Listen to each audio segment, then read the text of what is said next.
Presidente, doctor Vidal, gracias por esta entrevista con el Sistema de Medios Públicos. Gracias a ustedes.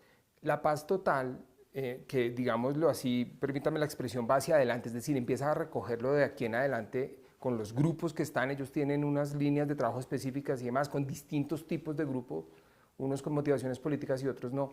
¿Cuál es la aspiración de la JEP de participación ahí en la paz total? Es decir, lo que esté relacionado con el pasado, entendiendo las temporalidades de ustedes, o cuál es específicamente, para entenderlo bien. Es muy importante lo que usted observa y en eso hemos sido muy claros ante el país. La JEP, tal como está diseñada en sus dimensiones, es una jurisdicción que se puede encargar de lo que le fue encomendado y para lo que fue diseñada, ¿sí? Nosotros no podríamos, con la JEP de este tamaño, con estos recursos, asumir nuevas misiones respecto de los trámites judiciales de la paz. Una intervención de la JEP en las futuras negociaciones tendría que implicar unas modificaciones de la jurisdicción en sus recursos, en el tamaño, en la cantidad de magistrados, en la cantidad de herramientas que podamos tener. Ahora, sabemos que la gran contribución que ha hecho este proceso y los otros, igual el de Justicia y Paz, es que hoy contamos con un modelo de justicia transicional colombiano que está siendo observado por todo el mundo y constituye hoy el estándar internacional de justicia transicional. Y ese es un gran patrimonio del país. Lo ponemos al servicio de la paz total, pero el asunto es que esta jurisdicción tendría que modificarse para poder conectar con ella. Pregunta al profesor, ¿eso es una reforma constitucional o solamente un proyecto de ley? Eso es lo que está evaluando el gobierno y el Congreso. Sí, tendría que sin duda haber una modificación en el sistema jurídico para que eso sea posible. La JEP, ¿qué ha podido analizar de ese panorama que está, por supuesto, enmarcado en todo el proceso de ley de paz total del gobierno, del propósito mejor de paz total del gobierno? ¿Ustedes cómo analizan de primera mano esa pretensión de estatus político para la segunda Marquetalia? Nosotros, en nuestro actuar como un órgano judicial, estamos sometidos a lo que nos indica la Constitución y las leyes. En particular, la jurisdicción tiene unas normas que permiten que ciertos sujetos quedaran bajo la competencia de la jurisdicción, ¿sí? Y para el caso nuestro son las personas que suscribieron el acuerdo, en ese caso las FARC, en su momento, y tenía unas condiciones para permanecer dentro de la jurisdicción. Tal vez la más importante, no haber vuelto a tomar las armas. Ese es el marco en el que nosotros funcionamos y en el que, desde el que hacemos cualquier análisis para un sujeto que pueda venir o no a la JEP. Quienes hicieron parte de las FARC y fueron juzgados por nosotros, pero que incumplieron ese régimen, fueron excluidos y en este momento están excluidos. Esa es la posición que tiene la JEP oficialmente. No están bajo nuestra competencia y salvo que hubiese modificaciones en ese marco legal, nosotros no podemos hacer cosa distinta. Entonces depende completamente del gobierno nacional y del Congreso de la República hacer una modificación normativa que les diera espacio, pero por ahora nosotros no tenemos nada distinto que decir que siguen excluidos y fueron excluidos de acuerdo a las condiciones y con todas las garantías del derecho.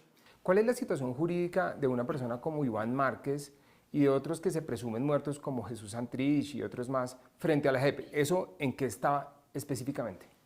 Estas fueron personas que fueron comparecientes de la jurisdicción, tuvieron su proceso, tuvieron las garantías y con ese proceso, reitero, fueron excluidos de la jurisdicción en la medida en que volvieron a tomar las armas. Y esa es una condición de permanencia para nosotros que fue violada y en ese sentido ellos quedaron fuera de las posibilidades de venir acá en las condiciones actuales. Estos grupos, que también son disidentes de las antiguas FARC, pero que no firmaron el acuerdo, teniendo en cuenta que la JEP por ley también tiene una fecha específica de acontecimientos a investigar, ¿la jurisdicción tiene algo que ver con ellos o también se salen? En ese caso ellos no se salieron, sino que nunca estuvieron incluidos, no hicieron parte de los acuerdos y las acciones que ellos cometieron, a lo que usted se refiere es al término de los actos que nosotros podemos juzgar, por supuesto, siguieron delinquiendo después de 2016, cuando era el término que la ley establece para nuestro juzgamiento. Entonces, nuevamente, por ahora no hacen parte de las personas que podamos juzgar nosotros. La JEP denunció ante la Fiscalía unos interferencias, omisiones y actuaciones frente al caso de Santrich. ¿Eso en qué va? Y es un poco, ¿cuál es la preocupación que tienen ustedes frente a eso? Nosotros no hemos hecho las denuncias, anunciamos el proceso. Hubo una comisión de investigación de magistrados de la jurisdicción que hizo un informe y de acuerdo con ese informe la plenaria decidió que procediéramos a hacer unas denuncias. Estamos en ese proceso. Nuestros abogados y un equipo forense especializado están en la integración de esas denuncias y cuando las realicemos pues daremos las explicaciones en detalle de su contenido y efectivamente obedecen a preocupaciones muy serias de la jurisdicción sobre acciones que causaron daño a la administración de justicia y particularmente a la JEP. A la justicia especial. ¿Y eso tiene que ver con el caso específico de Santrich o de otras personas? Tiene que ver con situaciones que el país conoció. Por un lado, un funcionario de la JEP que fue procesado en su momento y el proceso que ha tenido ese curso, y por otro lado las investigaciones que le correspondía en su momento hacer a la jurisdicción sobre la garantía de no extradición del señor Ceusis Pausias. ¿Y esa instancia cuál es? ¿La Corte Suprema? Como esta es una justicia especial, tal vez uno se pierde un poco en ese procedimiento legal. En esos casos de denuncias de delitos, la JEP está en la situación de víctima, ¿sí? Y nosotros lo que vamos a hacer es poner en conocimiento de las autoridades competentes para la investigación de esos delitos. Ya le tocaba el tema de los plazos de acción de la JEP, determinados por supuesto desde el nacimiento, desde la creación de esa jurisdicción especial. En ese sentido, digamos que uno se pregunta si ustedes van a poder tener algún papel en los procesos de paz total, porque digamos que el país volvió a entrar en una discusión que ya tuvo en el proceso de La Habana. Claro, nosotros tenemos una competencia delimitada ahora, particularmente para las antiguas FARC, pero también la Fuerza Pública y otros actores. Nosotros hemos dicho que apoyamos cualquier iniciativa que tienda a garantizar la paz del país y que la JEP ha puesto todo su conocimiento y toda su experiencia a disposición del gobierno. Pero ya corresponde al gobierno nacional y al Congreso diseñar las nuevas condiciones de negociación y por supuesto de judicialización de responsables en el marco de la paz total, y eso está en proceso. Y estamos nosotros expectantes por el resultado de ese proceso legislativo y de la iniciativa que le corresponde al gobierno en ese campo. Pero dijéramos, presidente, que uno sí se imagina que sería muy raro que existieran dos instancias de justicia especial en el país, porque ya hay creada una, independientemente de que en su momento se crearon con unas condiciones o se creó, uno esperaría que la JEP sí asumiera la justicia transicional, o uno no dijéramos, es más bien una manera de preguntárselo, ¿sería conveniente que la JEP asumiera los procesos de justicia transicional en los procesos futuros de paz total del gobierno? La perspectiva que hay hoy es de una flexibilidad en ese tema, porque no solo hay un órgano de justicia transicional, recuerde que están los tribunales especializados de justicia y paz que siguen estando vigentes, que siguen fallando. Para ellos los procesos de desmovilización de los grupos paramilitares que ocurrieron en 2005. Entonces ellos también están trabajando. Nosotros trabajamos para el resultado de los acuerdos de La Habana, pero igual está la justicia ordinaria, está la Fiscalía General de la Nación. Entonces el país no dispone solo de la JEP, sino que dispone de diversos recursos judiciales y lo que le corresponde al gobierno es ponderar cuáles de esas instituciones podrían intervenir y por supuesto nosotros somos un actor muy importante y que podemos hacer contribuciones grandes en esos esquemas que en el futuro se construyan, pero es una cuestión flexible. Ya. Presidente, en materia de sanciones, ¿qué se viene sobre todo con ex-FARC? Digamos que ya veíamos la de los exmilitares, ¿no? Hace unas semanas, y con ex-FARC, ¿qué podemos esperar un poco los colombianos en las próximas semanas? Las sanciones están en un momento muy interesante, porque no solo para los antiguos miembros de las FARC, sino también para los miembros de la fuerza pública que incurrieron en graves delitos, pero también entra para terceros y para funcionarios del Estado. Un poco vale la pena recordar que las personas que hacen contribuciones a la verdad y reconocen su responsabilidad ante la JEP, las víctimas y la sociedad, pueden acceder a los mayores beneficios que ofrece la justicia transicional, que son nuestras sanciones propias. Las sanciones propias se caracterizan porque se prestan fuera de establecimientos carcelarios, la gente no está encerrada en la cárcel, tiene unas restricciones de derechos, que obedece más un tema de monitoreo, que están monitoreados por la jurisdicción, pero también por un organismo internacional, que es la misión de verificación de Naciones Unidas bajo el Consejo de Seguridad, y estarán haciendo unos proyectos que contribuyen a la reparación y a la restauración de las víctimas. En este momento estamos en un trabajo muy intenso con el gobierno nacional. Hemos creado el Sistema Restaurativo, que es una organización con el Alto Comisionado para la Paz, 10 ministerios, muchas entidades de gobierno, reitero, la misión de Naciones Unidas y nosotros, haciendo proyectos que van a beneficiar a las víctimas en el país y donde los comparecientes estarán hasta 8 años contribuyendo a la reconciliación y a la construcción de la paz. Los proyectos que estamos diseñando, que van a comenzar con temas de desminado, van a comenzar con temas de búsqueda de personas dadas por desaparecidas, restauración ambiental, educación, construcción de obras para las comunidades. Estamos comenzando ahora en Antioquia y muy posiblemente en el Sumapaz en Bogotá, van muy avanzados. La idea es que esos proyectos reciban tanto a miembros de las antiguas FARC como miembros de la fuerza pública, estas personas que el país ha visto haciendo grandes aportes de verdad y reconocimiento en las audiencias públicas que hemos realizado en el último año. Hay una percepción, digamos, de un sector de la opinión pública, y es que hay un grupo de víctimas que no siente que la verdad es completa. Ante eso, ¿la JEP qué puede hacer? Porque dijéramos, ocurre el proceso, la víctima dice no estoy conforme con este ingrediente de verdad. Ahí en ese momento, ¿qué ocurre? Mire, el trabajo por la verdad y por los derechos de las víctimas en la JEP es permanente y se va acumulando. Las víctimas tienen todo el derecho de sentirse insatisfechas y tal vez nosotros nunca podamos satisfacer la totalidad de las demandas de las víctimas en ese sentido. Entre otras cosas, nosotros investigamos con macrocasos, conductas que reúnen miles de víctimas, pero cada víctima no está preocupada por el macrocaso y los 20.000 secuestros o los 6.000 falsos positivos, sino que la víctima lo que está buscando es la verdad de su hijo, de su mamá, de su papá, de su familiar.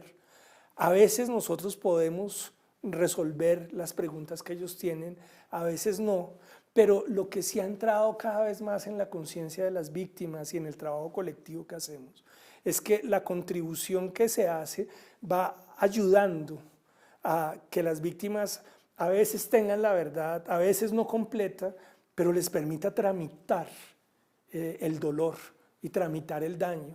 ¿Con qué lo tramitan? Porque esta es una institución que reconoce a las víctimas, que les da un lugar en lo público, que reconoce el daño, que reconoce su drama y asume desde el Estado una parte de las respuestas que esas víctimas están solicitando. Y yo creo que en este momento empezamos a tener el reconocimiento de los colectivos que, si bien no tienen una solución completa, sí saben que aquí hay una contribución nueva a lo que había sucedido antes. Pero dijéramos que estas son instancias, como dice, judicialmente cerradas, no hay lugar a que las víctimas intenten reabrir casos o algo así con solicitudes especiales por sentirse realmente no satisfechas con los procesos. Sí hay, claro. Nosotros tenemos nuestras audiencias.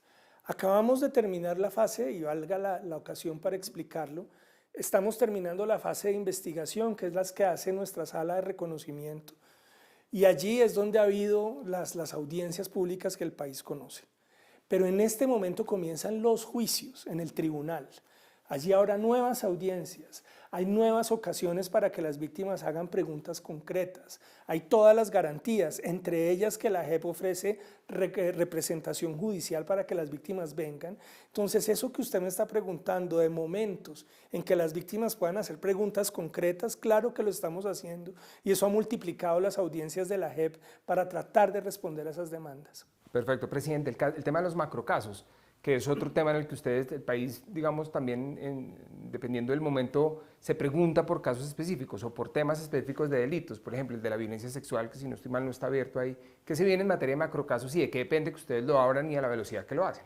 Claro, una de las herramientas más importantes que tiene la jurisdicción es la priorización, y es de las que implica una mayor responsabilidad, porque le tocó a la JEP establecer cuáles eran las conductas más graves y representativas del conflicto armado. Ese proceso ya lo terminamos. La JEP ha dicho que vamos, y que en la totalidad de su tiempo de investigación, que es una temporalidad muy reducida, vamos a investigar 11 macrocasos. No va a haber más, son 11 macrocasos. Ahora, cada uno de esos macrocasos se refiere a miles de conductas, a patrones muy complejos. Pero dentro de esos 11 usted menciona el último, que está en una fase de concentración y pronto va a ser abierto, pero ya hay una decisión de abrirlo, tiene que ver con violencia sexual, pero a eso habría que sumar temas tan importantes como la afectación de grupos étnicos y territorios étnicos, un caso que va a atender a eso, y otro importantísimo que es la vinculación entre delitos cometidos por la fuerza pública en asocio de grupos paramilitares y terceros. Y eso también son áreas fundamentales que sabemos que la JEP no podría terminar su trabajo sin investigar esas conductas tan graves. Perfecto. Quisiera cerrar como con una especie de balance, si me permite la expresión. ¿Por qué? Porque ustedes ya vienen, digamos, con unos años de funcionamiento, acaban de salir también, digamos, tuvieron funcionamiento en un cuatrenio específico, empieza otro cuatrenio de gobierno y por supuesto entendiendo que esto es un tema de otra rama del poder y separado y autónomo, sí quería preguntarle por las dificultades que han tenido y por los principales retos que usted identifica, que usted también, digamos, está asumiendo la presidencia en un periodo frente a eso, a dificultades y retos que ha podido leer usted, presidente. La relación entre un tribunal transicional y los gobiernos es uno de los temas fundamentales. Nosotros nos vamos a relacionar con 5 gobiernos, estamos en el segundo. Entonces esto va a ser, esa relación tocará siempre componerla y recomponerla. Sin duda en el pasado ha habido dificultades. Yo creo que el balance al final fue muy positivo en el gobierno anterior. La JEP se consolidó institucionalmente, fue evaluada por todos los poderes públicos y lo que salió fue una institución clara y muy definida en su misión. Frente al nuevo gobierno tenemos nuevos horizontes, usted mencionaba, el de la paz total, pero también este es el momento de la profundización del trabajo de la JEP. Tenemos ya activadas todas nuestras competencias, si quiere, este es un barco que va a todo vapor, pero tiene una condición que es una de nuestras fortalezas, y es que la JEP es estrictamente temporal. Este no es un tribunal cuya labor sea indefinida, sino que tenemos unos plazos muy específicos. Nos quedan 5 años de investigación y 5 años más para terminar los juicios. Eso en términos judiciales es un tiempo mínimo, pero le da una garantía a la sociedad y al país de que este es un tribunal que va a pasar la página del conflicto en términos jurídicos. Este es el cierre jurídico del conflicto y ahí el plazo definido es clave porque le da seguridad a las víctimas y a los comparecientes de que aquí vamos a tener una última palabra que va a permitir entrar a una fase de reconciliación con seguridad jurídica para todos. Presidente, muchas gracias por estos minutos. A ustedes muchas gracias.